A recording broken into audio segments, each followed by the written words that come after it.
करते हैं, लेकिन एक बड़ी खबर इस वक्त आ रही है। रीट परीक्षा कथित पेपर लीक मामले में बत्तीलाल ने खोले कई राज। रीट परीक्षा कथित पेपर लीक मामले में बत्तीलाल ने खोले कई राज। बत्तीलाल को पृथ्वीराज मीणा, रवि पागड़ी और रवि जीनापुर ने उपलब्ध करवाया था पेपर। एसओजी ने रवि पागड़ी, रवि जीनापुर और पृथ्वीराज मीणा को आगरा से दस्तयाब करने में सफलता प्राप्त की है। प्रकरण में अब तक कुल 19 अभियुक्त गिरफ्तार हो चुके हैं।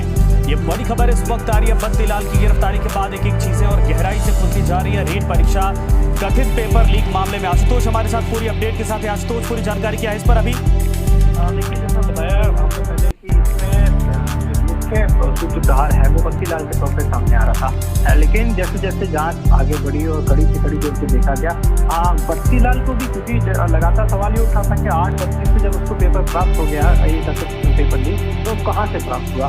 अब जो जानकारी में सामने आया है कि बत्तीलाल को ये पेपर उपलब्ध कराया गया पृथ्वीराज मीणा, रवि पागड़ी और रवि जीनापुर।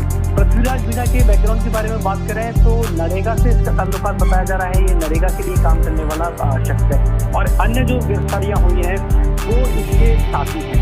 लेकिन इस पूरे घटनाक्रम में 19 अभियुक्त भले ही गिरफ्तार हो गए हो, 19 आरोपी भले ही गिरफ्तार हो गए हो, जिनमें से जो बत्तीलाल है उसकी मुख्य गिरफ्तारी है। एक रूट सेट किया गया, पहले मध्य प्रदेश पहुंचा, उसके बाद में दिल्ली पहुंचा, फिर ऋषिकेश पहुंचा और आखिरकार में केदारनाथ पहुंचा। भगवान के दर्शन के लिए पहुंचा, सोचा था शायद खुद को बचाएगा, लेकिन एसओजी की लगातार ट्रैक कर रही थी, उसकी गिरफ्तारी हुई।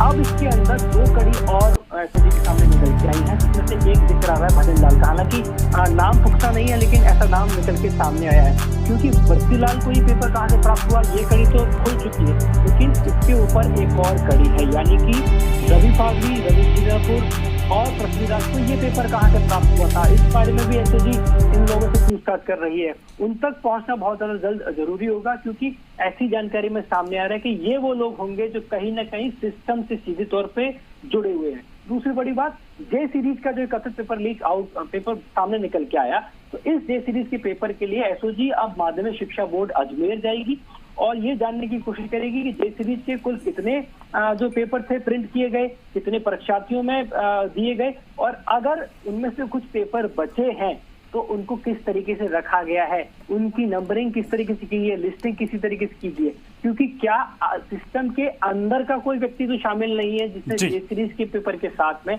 उसको लीक करने की कोशिश की हो। साथ में ही क्योंकि परीक्षा केंद्रों पर भी कोई ना कोई साठ हो सकती है, इसलिए जो संदिग्ध परीक्षा केंद्र है उस पर भी एसओजी जाएगी और किस तरीके से प्रोसेस वहां पे अपनाया गया था, उस प्रोसेस में कहीं कोई कमी खामी तो नहीं रह गई।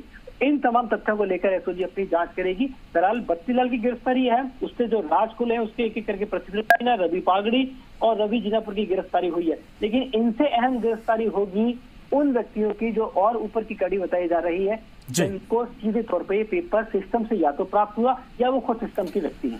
जी बिल्कुल सही आपने कहा। धन्यवाद इस पूरी तमाम जानकारी के लिए। तीनों की गिरफ्तारी हो चुकी है। बड़ा सवाल यह है कि आखिर इनको कहां से पेपर प्राप्त हुआ, ये जानकारी इनकी गिरफ्तारी के बाद खुल पाएंगे। बत्तीलाल से भी अंदर तक की कड़ी अब फिलहाल खुलती जा रही है। देखना यह है कि सच जो है वो पूरा कब तक निकल कर आता है। धन्यवाद।